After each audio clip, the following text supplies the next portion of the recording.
नमस्कार, स्वागत है आपका न्यूज 80 पर। मैं हूं आपके साथ राहुल राणा। उत्तर प्रदेश में 2027 चुनाव को लेकर बिगुल बज चुका, लेकिन एक तरफ पंजाब में बाढ़ के हालात, लेकिन उत्तर प्रदेश के कैराना में भी कुछ इसी तरह की स्थिति दिखाई दे रही है। चुनाव से पहले किसानों की ये दुर्दशा सरकार पर भी सवाल खड़े कर रही है। मेरे साथ बातचीत करने के लिए कैराना से नाहिद हसन साहब है, विधायक है समाजवादी पार्टी के।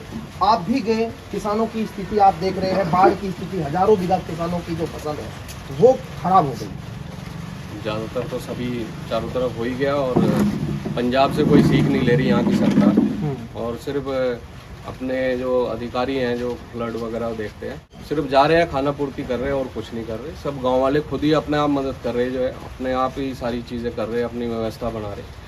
बाकी सरकार का, प्रशासन का इतना कोई मदद का वो नहीं है, जबकि बहुत दिन पहले ही इनको एक अलार्म के तौर पे अल्टीमेटम वगैरह दे दिया था कि ऐसे पानी आने वाला है, और जहाँ जहाँ जो गांव बिल्कुल नदी से लगते हुए हैं उनको सुरक्षित करें जो है, और लोगों का जो वहाँ पे है उनको बचाव के लिए वो करें। लेकिन कुछ शासन प्रशासन ने कुछ ज़्यादा ध्यान नहीं दे रहे, सिर्फ फॉर्मेलिटी हो रही है और कुछ नहीं। आप भी गए थे वहाँ पर, क्या स्थिति आपको नजर आ रही है? वही बता रहा हूँ मैं, जो है लोग बाग खुद ही अपने आप सब कुछ कर रहे हैं। सिर्फ एक दो अधिकारी आते हैं और वो खड़े होकर गांव वालों को इंस्ट्रक्शन दे देते हैं और फिर चले जाते हैं, आगे चले जाते हैं। तो कोई ध्यान नहीं है, कुछ नहीं है, सिर्फ फॉर्मेलिटी हो रही है।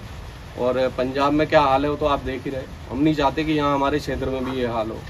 तो शासन को, प्रशासन को ध्यान देना चाहिए इस बात पे, और हम लोगों को भी इनका सभी गांव वालों से भी मैं अपील करूंगा कि इन लोगों की मदद भी करें सरकार की, जो है कि आपस में मिलजुल के ही चलेगा, क्योंकि भाई ये तो आपदा है और इसमें सभी को साथ मिलकर ही काम करना पड़ेगा। लेकिन थोड़ा बहुत जो है वो ग्राउंड में थोड़ा शासन प्रशासन को एक्टिव होना पड़ेगा। आप बात करते हैं, आपकी बात हुई? हाँ, मेरी बात होती है, क्या बस वही होती है कि हाँ ठीक है, मैं देख लूँगा, कर लूँगा।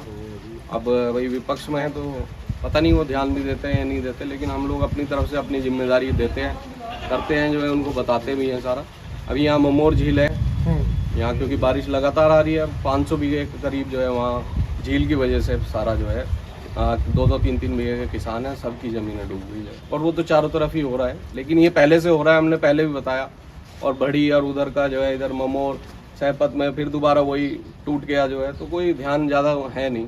लेकिन इससे जो है आगे लोग बाग देख रहे हैं और सरकार को भी देख रहे हैं, भाई आगे 27 में क्या होगा, इस बात का भी अनुमान अभी से लगाएंगे कि कोई ध्यान नहीं है गरीब आदमी की तरफ सरकार का। वैसे सरकार कहती थी कि हम किसानों की आमदनी को दोगुना करेंगे, आमदनी बढ़ाएंगे।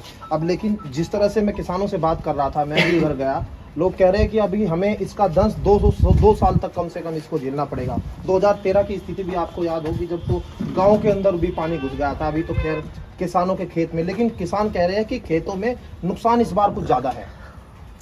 अब ये तो जुमले हैं भारतीय जनता पार्टी के पहले से चलते आ रहे, और अब कितनों किसानों की फसल डूब गई। अब देखते हैं क्या मुआवजा देते हैं। पहले तो जो है मूंगफली और चने बांट दिए थे, तो इससे तो पेट नहीं भरता गरीब का। तो यही सर्वे कराने की जरूरत है। सर्वे तो होना ही चाहिए। जिन किसानों की जमीनें डूब गई, उनकी फसलें डूब गई, उनको अधिक से अधिक मुआवजा मिलना चाहिए। अब जैसे चुनाव भी 27 का आने वाला है, 1-1.5 साल का भी वक्त है, लेकिन उससे पहले आप ग्राउंड पे जा रहे हैं, लोगों के अंदर किस तरह की प्रतिक्रिया नजर आती है? भाई एक तो गन्ने का तो है ही किसानों का मुद्दा, और बिजली से परेशान है लोग। आने वाले जो सरकार आएगी वो बिजली पे और किसान की समस्या, गरीब की, मजदूर की, इन्हीं पे ही तय होगी। जो आप लोग गन्ने पे आप लोग मांग कर रहे हैं लगातार। आप सदन में भी मैं सुन रहा था, आपने बहुत जोरों से मुद्दा उठाया था। कम से कम 230 करोड़ के करीब जो है बकाया है, इसलिए अब तक तो कोई चांस है नहीं जो है जो किसानों को पे बैक कर दिया जाए। उन्हीं की चीज़ जो है उन्हीं को नहीं मिल रही। आप लोग कैराना से, आप पूरी तैयारी में हैं, कैराना चुनाव लड़ेंगे? अब वो तो लग ही रहे हैं भाई, तो घर है हमारा, हम तो 24 घंटे हिंदी में रहते हैं। तो विधायक नाहिद हसन जी साफ तौर पर कह रहे हैं मुद्दे गन्ने के होंगे, किसानों के होंगे, लेकिन उन्हीं किसानों की स्थिति आज अच्छी नहीं है। ऐसे में प्रशासन किस तरह से जो है यहाँ किसानों को मदद पहुँचाता है, आने वाले दिनों में देखना होगा। मेरे